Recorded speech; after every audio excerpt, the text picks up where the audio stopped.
السلام علیکم. آج ہم اپنے سائیکالوجی کے اس کورس کا پہلا لیکچر دیکھیں گے. ہم اس میں ڈسکس کریں گے کہ سائیکالوجی بیسیکلی ہوتی کیا ہے، اسے کیوں اسٹڈی کیا جاتا ہے، اس کے کیا گولز ہوتے ہیں.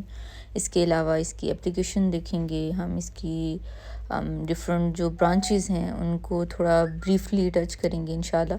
تو ایک اوور آل ایک طرح سے ہم برڈز آئی ویو دیکھیں گے کہ کس طرح سے سائیکالوجی کی بیس بیسیکلی ہوتی کیا ہے. ٹھیک ہے، انشاءاللہ یہ جو کورس ہوگا اس میں میری یہ کوشش ہوگی کہ جتنے بھی امپورٹنٹ ٹاپکس ہیں سائیکالوجی کے وہ سارے میں انشاءاللہ کور کروں گی.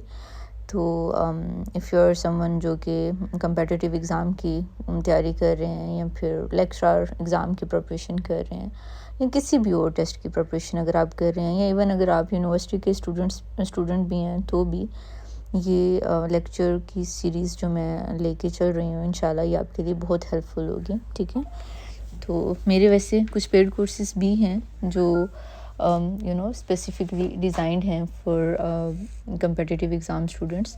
لیکن یہ ہے کہ یہ انشاءاللہ یہ ان اسٹوڈنٹس کے لیے ہے جو افورڈ نہیں کر سکتے ہیں یا پھر جو چاہتے ہیں کہ وہ ایک جو بہت زیادہ کمٹ نہیں کرنا چاہتے ہیں پے کر کے، جسٹ ایک طرح سے وہ برڈس آئی ویو لینا چاہتے ہیں، یہ ان کے لیے کورس ہوگا. ٹھیک ہے، چلیں پہلا ہمارا ٹاپک ہے آج کا سائیکالوجی ہوتی کیا ہے.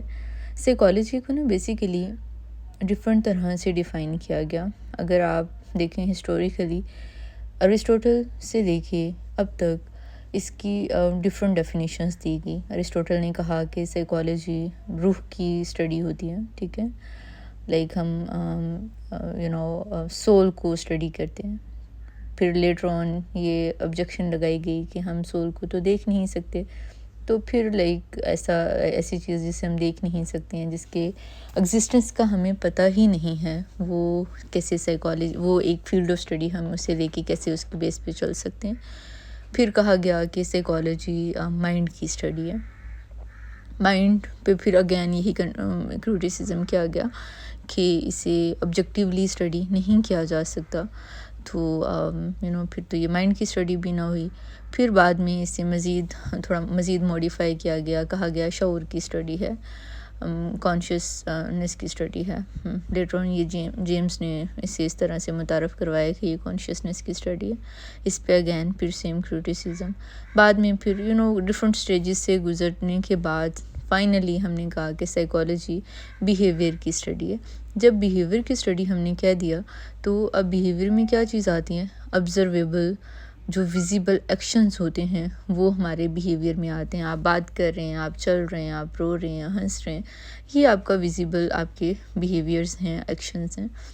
لیکن اگر ہم آپ ایک دفعہ اگر ہم ایک براڈر پرسپیکٹیو میں دیکھیں تو بعض اوقات ایسا بھی تو ہوتا ہے کہ ہمارا جو بیہیویئر ہوتا ہے وہ اصل میں ڈفرینٹ ہوتا ہے ان چیزوں سے جو ہمارے اندر چل رہی ہوتی ہیں. ہمارے تھاٹ پروسیسز تھوڑے ڈفرینٹ ہوتے ہیں، ہم بیہیو کچھ اور طرح سے کر رہے ہوتے ہیں، رائٹ.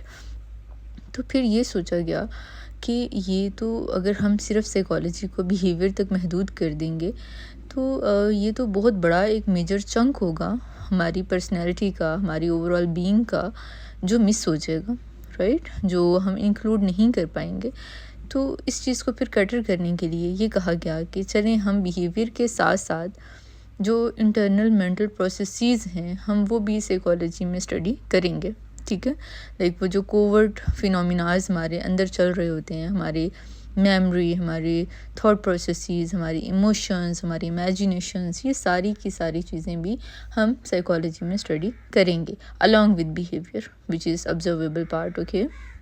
سو اب ہم سائیکالوجی کو ڈیفائن جب کرتے ہیں تو ہم یہ کہتے ہیں کہ psychology is the scientific study of behaviour and mental processes.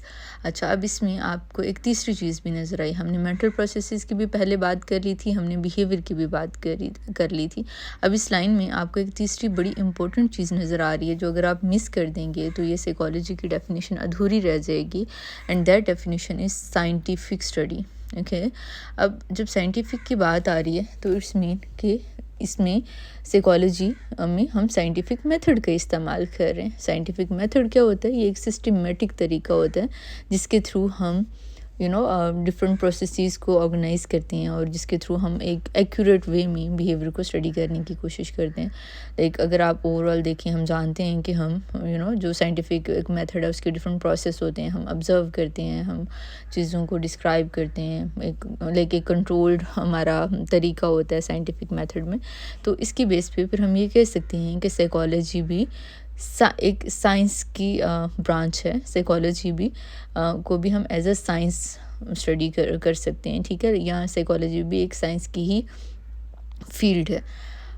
اکثر لوگوں کو بلکہ اس چیز میں کنفیوژن ہوتی ہے. لوگوں کو لگتا ہے کہ سائیکالوجی سائنس نہیں ہے، یہ آرٹس کا سبجیکٹ ہے. نہیں، جہاں پہ بھی جس سبجیکٹ میں بھی آپ کو پریکٹیکلس نظر آتے ہیں، ریسرچ نظر آتی ہے، وہ سائنس کی فیلڈ ہوتی ہے. ٹھیک ہے، اور اسی لیے سائیکالوجی کے جتنے بھی ریسرچز ہیں اگر آپ وہ دیکھیں گے تو وہ بڑی ریلائبل ریسرچز ہوتی ہیں، بڑی وہ ایک آبجیکٹیو اور ویلڈ ان کی فائنڈنگز ہوتی ہیں. یہ اکثر لوگوں کو یہ جو ٹک ٹاک پہ اور یوٹیوب پہ ڈفرینٹ وہ سائیکالوجی کے مطابق اگر آپ کسی کے بارے میں سوچ رہے ہیں تو وہ بھی آپ کے بارے میں سوچ رہا ہے، جو اس طرح کی لائنز ہوتی ہیں نا، یہ ابزرڈ ہوتی ہیں. سائیکالوجی ایسا کچھ نہیں کہتی ہے.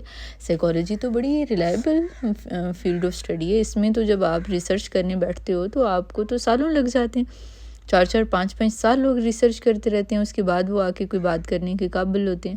تو یہ جو سوڈو سائیکالوجسٹ جو ہمارے سوشل میڈیا چینلز پہ ہوتے ہیں نا، یہ ان کی اپنی کہاوتیں ہوتی ہیں جو وہ اٹھا کے سائیکالوجی کا نام دے کے اسے تھوڑا ویلڈ بنانے کے لیے نیٹ پہ لگا دیتے ہیں. ایسا کچھ نہیں کہتی سائیکالوجی. ٹھیک ہے، psychology is a scientific method field of study. Okay, اب سوال یہ آتا ہے کہ اگر سائیکالوجی سائنٹیفک ہے تو اٹس مین کہ اس کی کوئی لیبارٹری بھی ہوگی جو سب سے پہلے بنائی گئی ہوگی، رائٹ؟ کسی نے تو آ کے اس کی ایز اے سائنٹیفک ڈسپلن بنیاد رکھی ہوگی نا.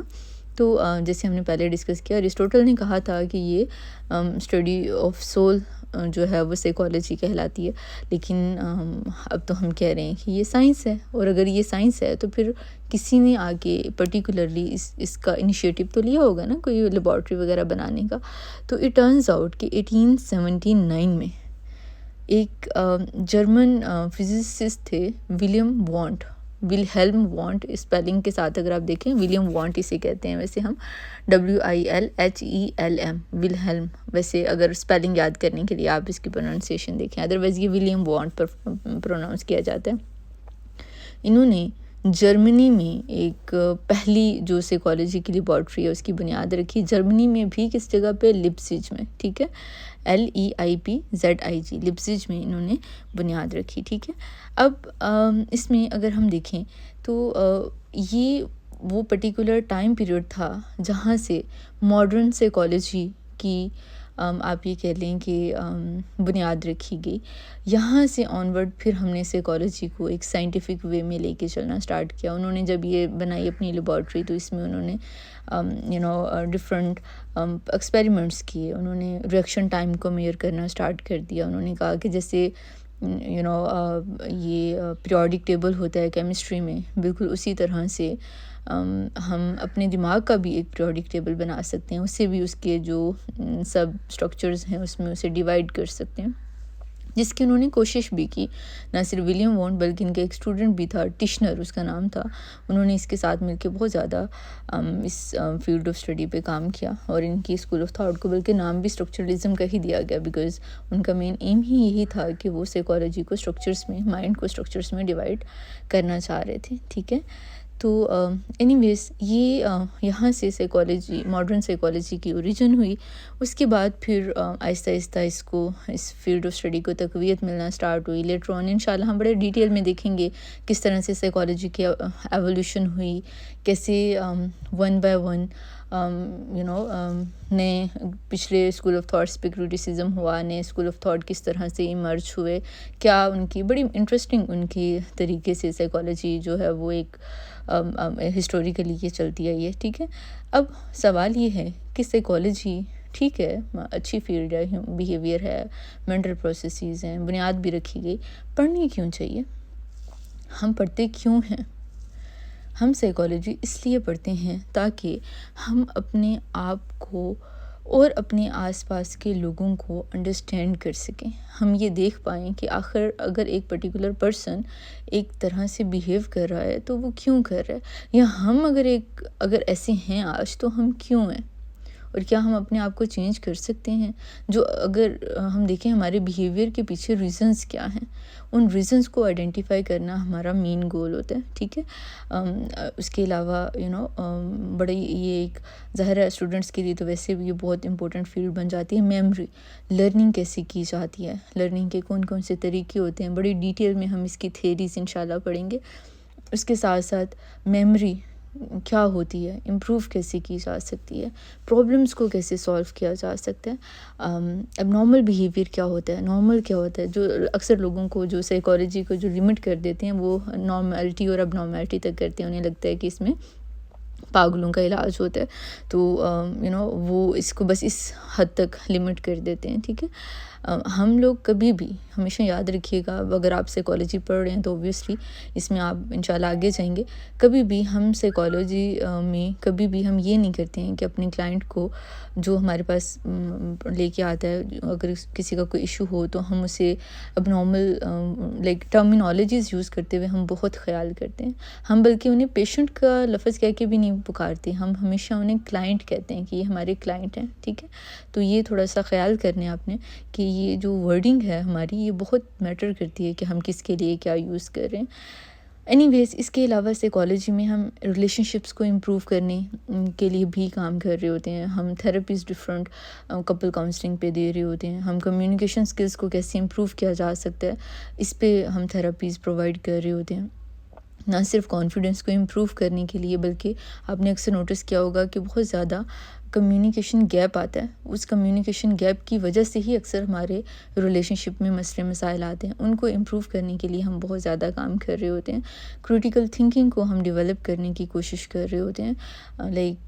اگر کسی نے کہہ دیا ہے کہ ایک چیز ایک پرٹیکولر وے میں ہے تو اسے آنکھیں بند کر کے اس پہ یقین لے آنا، یہ اینڈ گول نہیں ہونا چاہیے. ایجوکیشن کا تو مین گول یہ ہوتا ہے کہ ہم کریٹیکل تھنکنگ کو امپروو کرتے ہیں. ٹھیک ہے. اس میں ہم ڈیڈکٹیو ریزننگ بھی دیکھتے ہیں. ہم ہم اس میں فل فلیج ایک طرح سے ذہن کے ایک طرح سے آپ یہ سمجھ لیں کہ پرزے کر کے اس کی ایک ایک چیز کو پالش کر کے اس کو صاف ستھرا کر کے اس کو دوبارہ جوڑتے ہیں، اور اس طرح سے کہ ہم ایک نئے پرسپیکٹیو میں چیزوں کو سوچنے کے قابل ہو جاتے ہیں. ٹھیک ہے. اور اس کے علاوہ ہم نہ صرف اس میں انسانوں کو اسٹڈی کرتے ہیں بلکہ ہم جانوروں کو بھی اسٹڈی کرتے ہیں. اگر آپ دیکھیں گے سائیکالوجی میں اکثر جو ہماری ریسرچز ہیں وہ جو ارلی ریسرچز خاص طور پہ سائیکالوجی کی ہمارے سامنے آئی وہ جانوروں پہ کی گئی. چوہے، کتے، بلیاں، ہم نے کوئی جانور چھوڑا نہیں ہے. منکیز، تو ان سب پہ ہم نے ریسرچز کی، اور کیونکہ جو وہ پرنسپل تھے وہ اس قدر ویلڈ تھے اور وہ اس قدر جنرل تھے کہ وہ انسانوں پہ بھی اپلائی کیے جا سکتے تھے، تو یہ بہت زیادہ ایک بریک تھرو سائیکالوجی کی فیلڈ میں یہ چیز لے کے آئی کہ جو پرنسپلز ہیں وہ اس قدر جنرل ہیں کہ وہی جانوروں پہ بھی اپلائی ہو جاتے ہیں، اور وہی پرنسپل سم ٹائم انسانوں پہ بھی اپلائی ہوتے ہیں. ٹھیک ہے. اینی ویز اب تک ہماری جو ڈسکشن ہے اس سے آپ کو یہ سمجھ آ گئی ہوگی کہ سائیکالوجی سائنس ہے. اس میں ہم آبجیکٹیو اور سسٹمیٹک طریقوں کو استعمال کرتے ہوئے اسٹڈیز کرتے ہیں. ہم اس میں ریسرچ پہ ریلائی کرتے ہیں، جو کہ اوبویسلی جس پہ ہم نے پورا ڈیٹیل میں چیپٹر آگے جا کے پڑھنا ہے کہ ریسرچ کیا ہوتی ہے. اس میں ہم نے ایویڈنس بیس اسٹڈی کرنی ہوتی ہے. ہم کبھی بھی کوئی بھی ایسی بات نہیں کہتے ہیں جس کی پیچھے ایویڈنس موجود نہ ہو. اس میں ہم کبھی بھی سپر نیچرل چیزوں کی بات نہیں کرتے ہیں. ہم یہ نہیں کہتے ہیں کہ بلکہ اس کے بارے میں ایک زمانے میں آج سے 3000 سال پہلے یہ بات کی جاتی تھی کہ اگر کسی کو کوئی سائیکولوجیکل ایشو ہو گیا ہے تو اٹس مین کہ اس وجہ سے ہوا ہے کہ اس پہ چڑیلیں عاشق ہو گئی ہیں اور جن بھوت اس کے اوپر آ گئے ہیں، اور کچھ اس طرح کی باتیں پچھلے ٹائمز میں کی جایا کرتی ہوتی تھی جب یہ ارلی گریک پیریڈز اور اس سے بھی پہلے کی بات ہو رہی ہے. اور یہی بات آج کے دور میں بھی انفارچونیٹلی ہمارے جیسے ڈیولپنگ جو کنٹریز ہیں وہاں پہ کی جاتی ہے.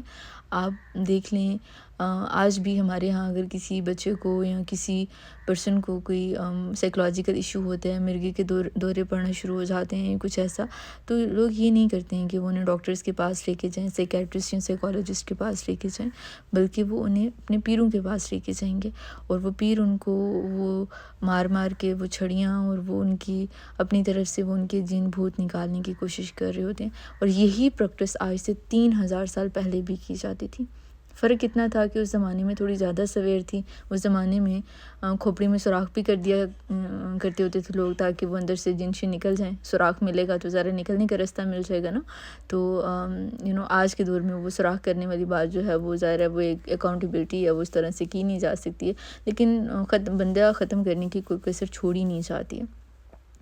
اینی ویز، یہ ایسی جو چیزیں ہیں وہ ہم سائیکالوجی کی فیلڈ میں نہیں اسٹڈی کرتے ہیں۔ انفیکٹ جب میں نے سائیکالوجی رکھی تھی تو مجھے میری سائیکالوجی رکھنے کے پیچھے وجہ ہی یہ تھی کہ تب میں نے ہپنوسس پہ ایک آدھ کتاب پڑھ لی تھی اپنے FSC میں، اور وہ مجھے اتنی اپیل کی کہ آئی تھاٹ اگر ایسے انسان چینج کیا جا سکتا ہے تو چلو بھی ہم بھی اسٹڈی کرتے ہیں، ہم بھی چینج کریں گے خود کو بھی، اپنے آس پاس کے لوگوں کو بھی۔ لیکن اٹ ٹرنز آؤٹ کہ وہ بھی سوڈو سائنس تھی، ٹھیک ہے، اس کی بھی کوئی آپ کے پاس ایویڈنس موجود نہیں ہے کہ یہ چیزیں واقعی اس طرح سے کام کرتی ہیں جیسے ہپنوٹزم میں بتائی جاتی ہیں یا نہیں، رائٹ؟ تو وہ ایسی بھی کوئی چیز جس کے پیچھے ایویڈنس نہیں ہوگا، چاہے وہ اس کا کوئی نتیجہ نکلتا بھی ہے، تب بھی ہم اسے سائیکالوجی کی فیلڈ میں نہیں رکھتے ہیں، ٹھیک ہے۔ اس کے علاوہ ابھی ہم نے بات کر لی سائنٹیفک میتھڈ اس میں یوز کیا جاتا ہے، ٹھیک ہے۔ کریٹیکل تھنکنگ جو سائیکالوجی میں، وہ اگین اس میں اوپن مائنڈیڈ رہنا ہے آپ نے۔ اچھا، اس میں obviously again some time question کیے جاتے ہیں، سائیکالوجی کے کچھ کنسیپٹ ایسے ہیں جو تھوڑا سا اگر آپ انہیں دیکھیں تو مے بی وہ تھوڑے کوسچنیبل ہوتے ہیں، ٹھیک ہے۔ تو آپ نے یہ نہیں کرنا کہ انہیں ایز اٹ از آپ کو جو بات بتائی جا رہی ہے آپ آمین کرتے جائیں، بلائنڈ بلیف سے بچنا ہے آپ نے، اوپن مائنڈیڈ رہنا ہے، جو چیز بتائی جا رہی ہے اس کے بارے میں خود آپ نے سوچنا ہے، ٹھیک ہے۔ تو بڑی انٹرسٹنگ فیلڈ آف اسٹڈی ہے، بہت انجوائے کریں گے آپ، لیکن شرط صرف اتنی ہے کہ آپ نے دماغ کے دروازے کھلے رکھنے ہیں آپ نے، ٹھیک ہے۔ اس کے بعد ہمارا جو اپلیکیشنز کی ہم بات کر لیں، یہ مین اس میں مین یہ چیز ہے نہیں ہے ویسے، لیکن اسٹل ہم دیکھ لیتے ہیں تھوڑا سا پریکٹیکل اپلیکیشنز کے بارے میں بھی کہ جو ہم کیوں اسے استعمال کر رہے ہوتے ہیں۔ ابھی ہم نے پہلے بھی ڈسکس کیا ویسے کہ ہم پرابلمس کو سالو کرنے کی کوشش کر رہے ہوتے ہیں، ہم امپروو کرنا چاہ رہے ہوتے ہیں ہیبٹس کو، ٹھیک ہے۔ اگر آپ پریکٹیکل لیول پہ جا کے دیکھیں گے نا تو جتنی بھی چیزیں آپ اپنی پرسنالٹی میں امپروو کر سکتے ہیں وہ ساری کی ساری سائیکولوجیکل پرنسپلس پہ بیس کرتی ہے۔ آپ اپنی اسٹڈی ہیبٹس کو امپروو کرنا چاہتے ہیں، سائیکالوجی اٹھا کے دیکھیں۔ آپ اپنی پرسنل پرابلمس کو سالو کرنا چاہ رہے ہیں، سائیکالوجی آپ کی اس میں ہیلپ کرے گی۔ آپ اپنی میموری کو امپروو کرنا چاہ رہے ہیں، سائیکالوجی آپ کی ہیلپ کرے گی۔ آپ کو کوئی ٹینشن ہے، اسٹریس ہے، کوئی ایشو چل رہا ہے لائف میں، آپ اس کے ساتھ ایک افیکٹو طریقے سے اسے مینیج کرنا چاہتے ہیں، سائیکالوجی آپ کی اس میں ہیلپ کرے گی۔ آپ اپنی ریلیشن شپس کو امپروو کرنا چاہتے ہیں، اس میں بھی سائیکالوجی آپ کی ہیلپ کرے گی۔ سو مچ سو کہ اگر آپ اپنی ذات سے نکل کے باہر دیکھتے ہیں، آپ ورک پلیس پہ چلے جائیں، وہاں پہ اگر ہم نے اچھا کام لینا ہے لوگوں سے، وہاں پہ سائیکالوجی آپ کی ہیلپ کرے گی، ٹھیک ہے۔ مینٹل ہیلتھ ایشوز کو آئیڈینٹیفائی کرنے میں سائیکالوجی ہیلپ کرتی ہے۔ تو بہت زیادہ براڈ اپلیکیشنس ہیں سائیکالوجی کی۔ یہ میں کہتی ہوں کہ اگر کوئی بندہ واقعی سائیکالوجی کو طریقے سے پڑھ لیتا ہے نا تو یہ زندگی چینج کر دینے والی فیلڈ ہے، بہت زیادہ چینج کرتے گی آپ کو، اس قدر کہ آج سے 5 سال بعد 4 سال بعد جب آپ کی یہ آپ کمپلیٹ کریں گے اپنی ڈگری، یا ایک دفعہ جب آپ اسے ان ڈیپتھ اسٹڈی کر لیں گے، چاہے وہ 1 سال میں ہی آپ کرتے ہیں، تو وہ آپ اپنے آپ کو ریکگنائز نہیں کر پائیں گے، اس قدر تبدیلیاں آپ کی پرسنالٹی میں آتی ہیں سائیکالوجی پڑھنے کے بعد، ٹھیک ہے۔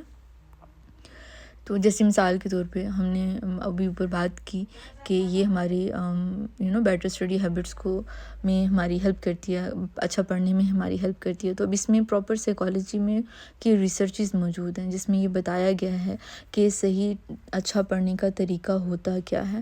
ہمیں اکثر یہ لگتا ہے کہ ہم ایک دفعہ وہ بچے ہوتے ہیں نا، وہ باریاں دیتے ہیں، وہ کہتے ہیں ایک دفعہ پڑھا، اب میں دوسری دفعہ پڑھوں گا، پھر میں تیسری دفعہ پڑھوں گا تو یہ چیز مجھے یاد ہوگی۔ وہ اصل میں نا خود کو دھوکہ دے رہے ہوتے ہیں۔ ہمارا نا ایک فیملیئرٹی ایفیکٹ ہوتا ہے، اور وہ فیملیئرٹی ایفیکٹ بہت بڑا رول پلے کر رہا ہوتا ہے. ہمیں نہیں اندازہ ہوتا ہے اس چیز کا، ہمیں یہ لگ رہا ہوتا ہے کہ ہمیں چیزیں یاد ہو گئی ہیں، لیکن وہ کیونکہ ہماری نظروں میں وہ چیز بار بار آتی ہے تو وہ ذہن ایک طرح سے اس چیز کے ساتھ فیملیئر ہو جاتا ہے، تو اسے وہ لگتا ہے یہ دھوکہ ہوتا ہے کہ مجھے یاد ہو گیا، اصل میں یاد نہیں ہوئی ہوتی ہیں. یا آپ کیسے چیک کر سکتے ہیں؟ کتاب بند کریں اور ذرا کاغذ قلم اٹھا کے لکھنے کی کوشش کریں، یا کسی بھائی بہن کو پکڑیں، اسے کتاب دیں اور کہیں ذرا یہ ٹاپک میں نے ابھی یاد کیا، ذرا سنو مجھ سے. پھر آپ کو پتہ چلے گا کہ آپ کتنے پانی میں.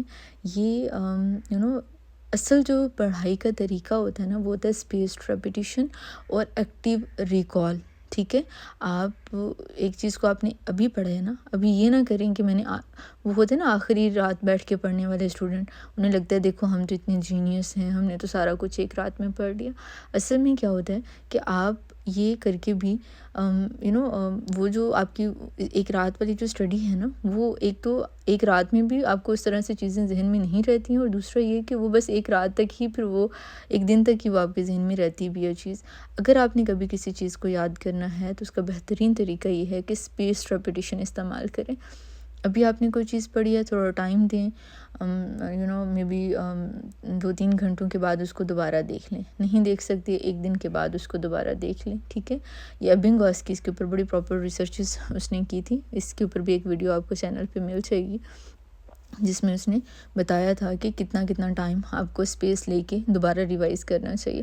ادروائز اگر آپ نہیں کرتے ہیں اس طرح سے، لائک 12 گھنٹوں کے بعد میں بھی، 24 کے بعد میں بھی، 3 دنوں کے بعد، پھر 1 ہفتے کے بعد، رائٹ، اگر آپ اس طرح سے نہیں کر رہے ہیں تو یقین کیجئے جو بھی آپ نے چیز یاد کی ہے اس میں سے اگر آپ نے 100 لفظ یاد کیے ہیں، آپ کو 80 بھول جائیں گے.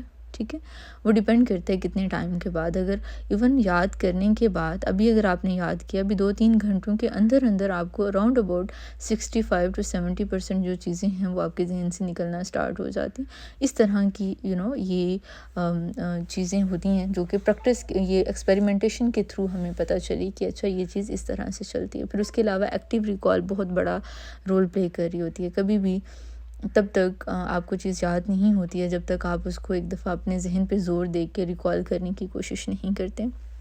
ٹھیک ہے، تو یہ لائک اگر آپ یہ 2 چیزیں ہی پلو سے باندھ لیتے ہیں تو یقین کیجئے یہ آپ کے لیے بہت آپ کی جو پرفارمنس ہے وہ انہی 2 چیزوں کے تھرو امپروو ہو جائے گی. ایک اسپیس ریپیٹیشن اور دوسرا آپ نے ایکٹیو ریکال کو یوز کرنا ہے. کبھی بھی یہ نہیں کرنا کہ کتاب سے دیکھ کے پڑھتے رہو، لکھ لو، سنا لو، ٹھیک ہے، فلیش کارڈز بنا لو، کچھ بھی کر لو، لیکن ریکال آپ کا ایکٹیو ہونا چاہیے، دماغ آپ کا انوالوڈ ہونا چاہیے. یہ نہ ہو کتاب سامنے کھلی ہے اور ذہن میں وہ کرکٹ کا میچ چل رہا ہے جو کہ ایک دن پہلے ہوا یا ہونا ہے ابھی. تو یہ ہو گئی ہماری تھوڑی ڈیٹیل اپلیکیشن آف سائیکالوجی میں وہ اسٹڈی ہیبٹس پہ. اب سائیکالوجی کے بارے میں کچھ مسکنسیپشنس ہیں جو کہ اکثر لوگوں کے ذہن میں آتی ہیں. پہلا تو یہ کہ سائیکالوجسٹ دماغ کو پڑھ سکتے ہیں. جی نہیں پڑھ سکتے. بیہیویئر کو وہ آبزرو کرتے ہیں. ان کی ٹریننگ اس طرح کی ہوتی ہے کہ وہ جو بہت مائنیوٹ لیول پہ بھی جو مسل موومنٹ ہو رہی ہوتی ہے وہ اسے بھی آبزرو کر سکتے ہیں، لیکن ان کے پاس کوئی میجک نہیں ہوتا. ٹھیک ہے، انہیں ٹیلی پیتھی نہیں آتی ہے. وہ بچوں کے ذہن میں نا وہ دیوتا ناول والی وہ چیزیں ہوتی ہیں کہ اچھا وہ تو دماغ میں گھس جاتا تھا اور دماغ کی ساری سوچیں پڑھ لیتا تھا. نہیں، ایسا نہیں کچھ بھی ہوتا. ٹھیک ہے، ریئل لائف میں وہ ٹیلی پیتھی بھی یہ سیڈو سائنس ہے. اس کے بارے میں بھی آج تک پتہ نہیں چل سکا، کوئی بھی ایسا بندہ ملا نہیں جو واقعی دماغ پڑھنا جانتا ہو. ٹھیک ہے، بیہیویئر لوگ پڑھ سکتے ہیں، نو ڈاؤٹ. اس کے علاوہ سائیکالوجسٹ ہماری ڈیسٹنی کو پریڈکٹ کر سکتے ہیں. ایسا بھی کچھ نہیں ہوتا. وہ پاسبلٹیز کو پریڈکٹ کرتے ہیں، وہ پروبیبلٹیز پہ بات کرتے ہیں کہ اس چیز کے ہونے کے اتنے % چانسز ہیں. مثال کے طور پہ اگر کوئی بچہ جو ہے وہ بہت ابیوسیو اس کے پیرنٹس رہے، مثال کے طور پہ اس نے بہت نیگیٹیو چیزیں فیس کی خدا نخواستہ، تو ہم یہ کہہ سکتے ہیں کہ یہ بچہ لائکلی چانسز آر کہ اسے یہ بڑا ولنریبل ہے اور اسے کوئی سائیکولوجیکل ایشو ہو سکتا ہے. ٹھیک ہے، بیکاز موسٹلی ہمارے جو سائیکولوجیکل ایشوز ہوتے ہیں وہ ہمارے ریلیشن شپ پہ بیس کر رہے ہوتے ہیں. تو اگر بچے نے ایسا کچھ فیس کیا ہے لائف میں تو وہ ڈیفینیٹ سی بات ہے کہ وہ مینٹلی ولنریبل ہوگا وہ بچہ. ٹھیک ہے، ہم ایسے پریڈکٹ کرتے ہیں چیزوں کو. ہم کبھی بھی کسی شخص کو دیکھ کے یہ نہیں کہتے کہ اس کے فیوچر میں یہ ہونے والا ہے یا یہ ہو جائے گا. وہ جیسے وہ بیٹھے ہوئے ہوتے ہیں فیوچر پروڈکٹ کرنے والے ہاتھ دیکھ کے بتا دیتے ہیں کہ جی تمہاری قسمت میں تو فلانا یہ موڑ ایسا آ جائے گا اور اتنی شادیاں لکھی ہیں اور اتنے یہ چیز لکھی ہے. ایسا کچھ نہیں ہوتا, ٹھیک ہے. اس کے علاوہ اکثر لوگ یہ سمجھتے ہیں کہ سائیکالوجسٹ میڈیکل ڈاکٹرس ہوتے ہیں. نہیں, وہ یہ بھی غلط چیز ہے. ایسا کچھ نہیں ہوتا. دو بیسیکلی ٹرمینالوجیز یوز ہوتی ہیں, ایک ہوتا ہے سائیکیٹرسٹ, ایک ہوتا ہے سائیکالوجسٹ. جو سائیکیٹرسٹ ہوتے ہیں وہ ڈاکٹرس ہوتے ہیں, انہوں نے MBBS کرنے کے بعد اسپیشلائزیشن کی ہوتی ہے اس پرٹیکولر فیلڈ میں. سائیکالوجسٹ کبھی بھی میڈیکیشن پرسکرائب نہیں کر رہے ہوتے ہیں, وہ ٹاک تھراپیز دیتے ہیں. ہاں, بعد میں لیٹر آن کچھ کورسز ہوتے ہیں جو کرنے کے بعد یہ لوگ بھی کچھ سرٹن میڈیکیشن پرسکرائب کرتے ہیں, لیکن جنرل لیول پہ جو سائیکالوجسٹ ہوتے ہیں وہ نہیں کرتے ہیں میڈیکیشن پرسکرائب, سائیکیٹرسٹ کر رہے ہوتے ہیں. ہم ٹاک تھراپی دیتے ہیں, ہم آپ کو سنیں گے, ہم آپ کے ایشو کا سلوشن نکالنے کی کوشش کریں گے, ہم آپ کو میڈیکیشن دے کے سیڈیٹیوز دے کے ایک طرح سے ڈسٹریکٹ نہیں کریں گے آپ کی لائف کے پرابلم سے. اس کا تو آپ دیکھیں موسٹلی بلکہ ڈاکٹرز کر ہی یہی رہے ہوتے ہیں کہ اچھا جی انزائٹی ہے, یہ میڈیسن لے لو, لے کے بس سوئے رہو, اٹھو گے پھر انزائٹی ہے, پھر کیا کریں گے, رائٹ. وہ روٹ کاز تک موسٹلی لوگ نہیں لے کے جاتے. تو میڈیکیشن بہت سیویئر کیسز میں اوبویسلی ضروری ہوتی ہے, چاہیے ہوتی ہے, لیکن جو مائنر لیول کے ایشوز ہوتے ہیں یا جو ماڈریٹ لیول کے بھی ایشوز ہوتے ہیں وہ بات چیت کے تھرو کیتھارسس کے تھرو انہیں ریزالو کیا جا سکتا ہے, اور ان کے لیے میڈیکیشن کی ایسی ضرورت نہیں ہوتی ہے, ٹھیک ہے. تو یہ بہرحال کچھ ہمارے متس ہیں جو کہ لوگ سمجھتے ہیں کہ شاید ایسا ہوتا ہے سائیکالوجی میں. ایسا کچھ نہیں ہوتا ہے, ٹھیک ہے. گولز سائیکالوجی کے کیا ہوتے ہیں؟ ہم بیہیویئر کو آبزرو کرتے ہیں, پھر ہم اسے ڈسکرائب کرتے ہیں, اس کے بعد ہم اسے انڈرسٹینڈ کرنے کی کوشش کرتے ہیں, ٹھیک ہے. انڈرسٹینڈ کر لیا میں نے, پھر اس کے بعد مجھے سمجھ آ گئی ہے تو اب پھر میں ایکسپلین بھی کروں گی, ہے نا. میں کہوں گی اچھا یہ اس کی یہ وجوہات مجھے سمجھ آئی, میری انڈرسٹینڈنگ میں یہ اس کی وجوہات آئی. اس کے بعد پھر میں اپنی اس ایکسپلینیشن کی بیس پہ پریڈکٹ کرنے کی بھی کوشش کروں گی.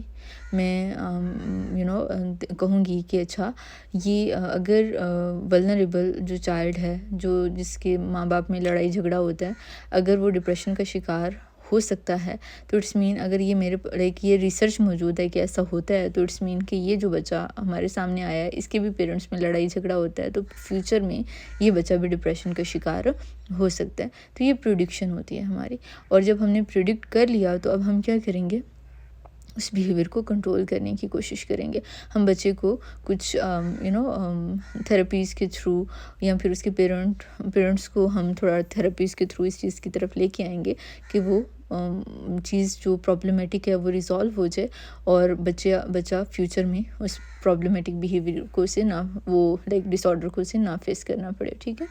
تو یہ بیسیکلی کچھ گولز ہیں سائیکالوجی کے. اگین آپ پہلے آبزرو کرتے ہیں, ٹھیک ہے. اچھا یہ ایک بندہ ہے وہ پرابلم میں ہے, پھر آپ ڈسکرائب کرتے ہیں وہ ہر وقت سوتا رہتا ہے, وہ کھانا بہت کم کھاتا ہے یا بہت زیادہ کھاتا ہے, وہ دوستوں کے ساتھ بات نہیں کرتا, وہ باہر نہیں نکلتا, وہ اکیلا رہتا ہے, اسے سوسائڈ کرنے کی تھاٹس آتی ہیں. آپ نے اسے ڈسکرائب کر لیا, پھر آپ اسے انڈرسٹینڈ کرنے کی کوشش کرتے ہو, اچھا اس کے پیچھے کیا کیا وجوہات ہیں. جب آپ کو خود سمجھ آ جاتی ہے پھر آپ اسے ایکسپلین کرتے ہیں کہ اچھا اس کے پیچھے یہ وجوہات ہیں کہ اس بندے کی لائف میں کچھ برا ہو گیا, کچھ نگیٹیو ہو گیا, یا پھر جو ڈپریشن کی اوبویسلی کوئی ایک ریزن نہیں ہو سکتی ہے, ڈفرینٹ وجوہات کی وجہ سے. بایولوجیکل ریزنز ہوتی ہیں, انوائرمنٹل فیکٹرز ہوتے ہیں جو ڈپریشن کو کاز کر رہے ہوتے ہیں, جینیٹکس میں ہوتی ہے یہ چیز. اوور آل وہ آپ پھر اسے ایکسپلین کرتے ہیں, اچھا یہ وجوہات ہیں جس کی وجہ سے ڈپریشن ہو سکتی ہے. پھر اگر آپ ان وجوہات میں سے کوئی وجہ کہیں دیکھتے ہو تو پھر آپ پریڈکٹ کرتے ہو کہ یہاں پہ مجھے یہ ڈپریشن کی وجوہات نظر آ رہی ہیں, تو اگر ابھی ڈپریشن نہیں بھی ہوا کسی کو تو فیوچر میں ہو سکتا ہے, ٹھیک ہے. اور پھر آپ اس کو کنٹرول کرنے کی کوشش کرتے ہیں, ان وجوہات کو ختم کرنے کی کوشش کرتے ہیں. یہ ہمارے سائیکالوجی کے گولز ہوتے ہیں, ٹھیک ہے. اسکوپ کیا ہے سائیکالوجی کا, کیریئر آپشنز اس میں آپ کے پاس کیا ہوتے ہیں. اگر آپ نے سائیکالوجی کی فیلڈ میں, ویسے تو میں کہتی ہوں کہ سائیکالوجی کی فیلڈ ایسی ہے کہ اگر آپ نے اسے واقعی ہی پڑھ لیا تو آپ کو کوئی جاب نہیں بھی ملتی ہے تب بھی آپ کے لیے سروائیو کرنا مشکل نہیں ہوگا. آپ آرام سے گھر بیٹھے بھی کما بھی سکتے ہیں اور آپ ایک فلفلڈ لائف بھی گزار سکتے ہیں.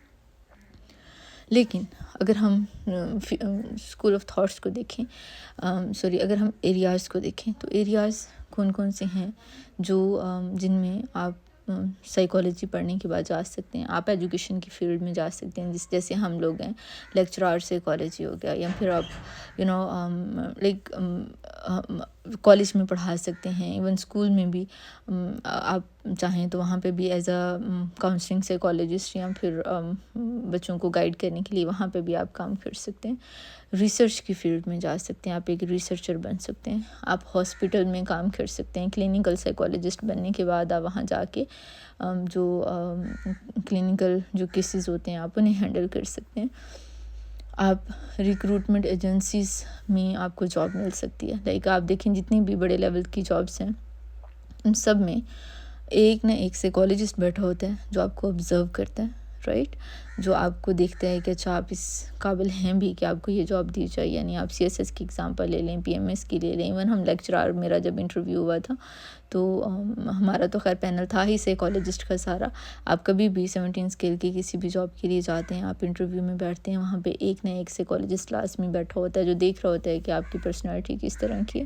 آرمڈ فورسز کی اگزامپل لے لیں، وہاں پہ سائیکالوجی کی سیٹیں آتی ہیں، وہاں پہ پراپر ریکروٹمنٹ کی جاتی ہے، اور وہ وہاں پہ جا کے تھراپیز دیتے ہیں سائیکالوجسٹ۔ ظاہر ہے وہاں پہ آرمی میں تو آپ کو پتہ ہے کہ ویسے بھی سختی کے تھوڑے ایسے حالات ہوتے ہیں کہ جو ایک دفعہ جاتے ہیں وہ ایک دفعہ تو بھاگنے کا لازمی سوچتے ہیں، تو وہ پھر ایک طرح سے مینٹلی اکثر لوگ وہ ڈاؤن فیل کرتے ہیں وہاں جانے کے بعد، سٹارٹ میں خاص طور پہ، اور in some cases throughout their دیئر لائف۔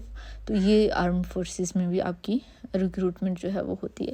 سوشل ویلفیئر میں آپ کام کر سکتے ہیں، آپ لائک خدا نخواستہ کہیں پہ کوئی مسئلہ ہو جاتا ہے، کوئی زلزلہ آ گیا، اللہ نہ کرے، فلڈنگ کا جیسے ہمارے ہاں کیس ہوا لاسٹ ٹائم، تو جو سائیکالوجسٹ ہوتے ہیں ظاہر ہے ایسی سچویشن میں جہاں آپ اپنا سب کچھ کھو دیتے ہیں، آپ بڑے ولنریبل ہوتے ہیں، وہاں پہ جا کے آپ تھراپیز دے سکتے ہیں۔ اسپیشلائزڈ کچھ پروفیشنل سیٹنگز ہوتی ہیں، وہاں پہ آپ کام کر سکتے ہیں۔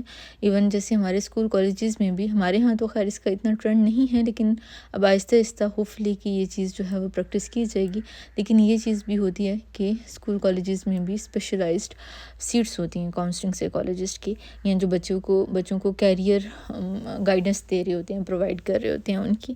اس کے علاوہ ابھی بلکہ آگے ہم جب یہ برانچز ڈسکس کرتے ہیں وہاں پہ آپ کو آئیڈیا ہوگا کہ مزید اور کون کون سی ایریاز ہیں۔ مثال کے طور پہ انڈسٹریل اور آرگنائزیشنل سائیکالوجسٹ کے طور پہ آپ کام کر سکتے ہیں، لائک آپ کسی فیکٹری کسی نے لگائی ہوئی ہے اور وہ بندہ چاہتا ہے کہ میں زیادہ سے زیادہ پروڈکٹیوٹی، میرے جو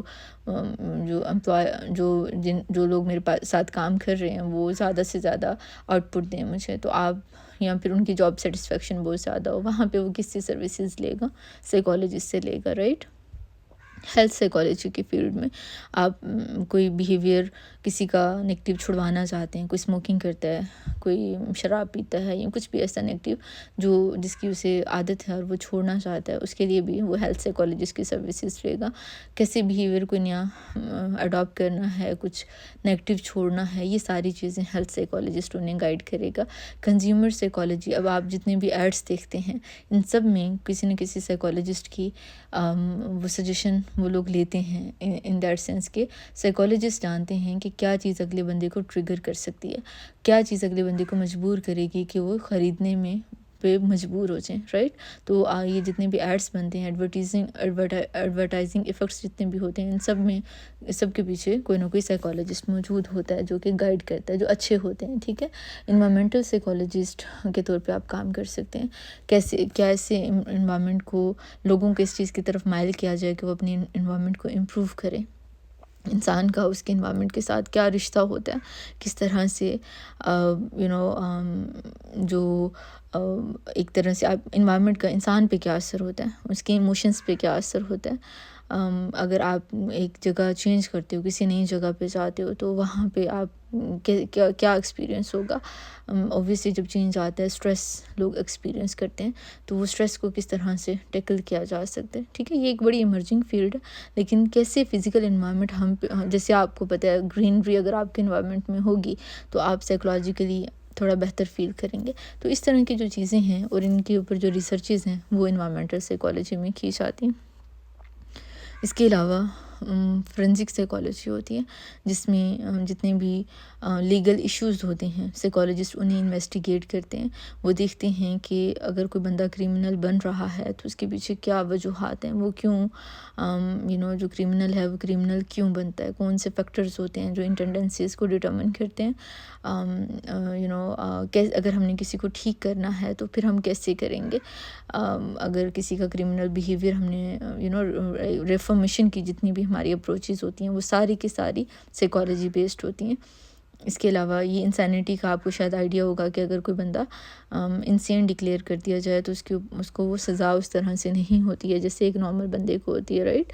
یہ جیسے نور مقدم کیس میں انہوں نے اسی چیز کی بیس پہ وہ پلی کی تھی کہ وہ مینٹلی ڈسٹرب ہے جس نے مارا تھا نور مقدم کو. تو اب یہ مینٹل انسینٹی کا جو کیس ہے وہ بیسیکلی اسی لیے لوگ کرتے ہیں تاکہ وہ سزا سے بچ سکیں. اب کتنے لوگ اس کا غلط فائدہ بھی اٹھاتے ہیں. تو کون سے کرائٹیریا ہے جو یہ انڈیکیٹ کرے گا کہ ایک بندہ مینٹلی انسین ہے یا نہیں، یہ چیز بھی دیکھی جاتی ہے. اس کے علاوہ بڑے زیادہ لوگ اکٹھے ہوں گے، جو بڑی جوریز ہوں گی وہ اچھے ڈیسیژنس لیں گی، smaller juries better decision making کریں گی، یہ چیز بھی اس میں دیکھی جاتی. تو بڑا یہ بھی ایک براڈ اور بڑی ایک اس کی بھی اپیل ہے فورینزک سائیکالوجی کی. اگر آپ اس میں انٹرسٹڈ ہیں تو یہ آپ جس یونیورسٹی میں اس میں اسپیشل MS کروایا جا رہا ہے فورینزک سائیکالوجی میں، ٹھیک ہے. اور اس کے علاوہ اسپورٹس سائیکالوجی کی فیلڈ ہے بہت انٹرسٹنگ، جس میں ہم یہ دیکھتے ہیں کہ کس طرح سے ایک بندے کی اسپورٹس مین کی ہم پرفارمنس کو کیسے امپروو کر سکتے ہیں، کس طرح سے اسٹریس ایک اسپورٹس مین کی پرفارمنس کو امپیکٹ کرتی ہے، کیسے ان کے مورال کو بوسٹ کیا جا سکتا ہے نا، ان کا سیلف کانسیپٹ کیسے امپروو کیا جائے، ان کی سیلف اسٹیم کیسے امپروو کی جائے. تو یہ ایسی باتیں ہم اسپورٹس سائیکالوجی میں دیکھتے ہیں. تو یہ کچھ فیلڈ آف اسٹڈیز ہیں. جیسے کلینیکل کا بھی میں نے آپ کو پہلے بتا دیا، وہ بھی جیسے اس میں مین فیلڈ ہماری کلینیکل، اکثر لوگ سمجھتے ہی بس کلینیکل سائیکالوجسٹ کو ہی سائیکالوجسٹ سمجھتے ہیں بیکاز آف دیئر پرٹیکولر ایک طرح سے اورا ہوتا ہے ان کا، جس کی وجہ سے انہیں ایسا سمجھا جاتا ہے. آپ دیکھیں کہ جو کلینیکل سائیکالوجسٹ ہیں اگر آپ بن جاتے ہیں تو آپ ایک اپنا کلینک کھول سکتے ہیں. بالکل جیسے ڈاکٹرز کا کوٹ ہوتا ہے ویسے آپ کا بھی ہوگا. آپ ڈائگنوز کریں گے ایشوز کو، ایب نارمل بیہیویئرس کو، پھر آپ ان کا ٹریٹمنٹ کریں گے اور آپ دیکھیں گے کہ کیسے جو پرابلمز ہیں وہ کتنا زیادہ امپیکٹ کر رہے ہیں. ایوری ڈے جتنے بھی پرابلمز ہیں، مثال کے طور پہ گریف کی ایگزامپل لے لیں، کسی نے کوئی بہت زیادہ یہاں سے لے کے یہاں تک کہ ایون اگر آپ کا ریالٹی ٹچ ختم ہو گیا ہے، اگر آپ کو ایسی چیزیں دکھائی دے رہی ہیں جو حقیقت میں ایگزسٹ نہیں کرتی ہیں، سنائی دے رہی ہیں جو حقیقت میں ایگزسٹ نہیں کرتی ہیں، اگر ایسا بھی سینیریو اگر ہے تب بھی آپ کلینیکل سائیکالوجسٹ کے پاس جائیں گے، رائٹ. یہ کلینیکل سائیکالوجی میں تھوڑے سویئر ایشوز دیکھے جاتے ہیں، لیکن جو کاؤنسلنگ سائیکالوجی ہوتی ہے نا اس میں تھوڑے سے مائلڈر لیول کے ایشوز ہوتے ہیں، جو ایوری ڈے پرابلمس ہوتے ہیں. آپ نے کوئی ڈیسیژن لینا ہے، آپ کو سمجھ نہیں آ رہی مجھے کیسا لینا چاہیے، آپ سائیکالوجسٹ کے پاس جاتے ہو، وہ نہیں بتائے گا آپ کو کہ آپ کو کیا کرنا چاہیے، لیکن وہ آپ کو گائیڈ ایسے طریقے سے کرے گا کہ آپ کو خود ہی پتہ چل جائے گا کہ مجھے یہاں پہ کیا کرنا چاہیے، ٹھیک ہے. تو یہ ہیں کچھ میجر فیلڈز سائیکالوجی کی. اس کے علاوہ کچھ پرسپیکٹیو ہیں سائیکالوجی کے جو کہ انشاءاللہ ہم آگے جا کے پڑھیں گے. وہ کون کون سے پرسپیکٹیو ہیں؟ Biological, behavioural, psycho analytic, cognitive, socio cultural. اور اگر میں کہوں کہ سب سے انٹرسٹنگ جو سائیکالوجی کی فیلڈ میں جو پڑھنے کے لحاظ سے چیز ہے وہ یہی ہیں تو غلط نہیں ہوگا. پرسنالٹی سائیکالوجی کی بات کر لیں یا تھیوریٹیکل پرسپیکٹیوز کی بات کر لیں، بہت انجوائے کریں گے آپ انہیں پڑھتے ہوئے انشاءاللہ. یہاں پہ ہمارا آج کا لیکچر اینڈ ہوتا ہے.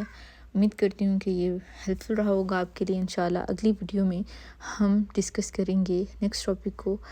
اور اگر آپ لوگوں کو کوئی ہیلپ چاہیے ہوتی ہے، اگر آپ کو کسی چیز کی سمجھ نہیں آئی ہے تو آپ پوچھ سکتے ہیں. آپ نیچے کمنٹ سیکشن میں کویسچن کر سکتے ہیں. میری کوشش ہوگی کہ میں ٹائم نکال کے لازمی آپ کی کوئریز کو آنسر کروں.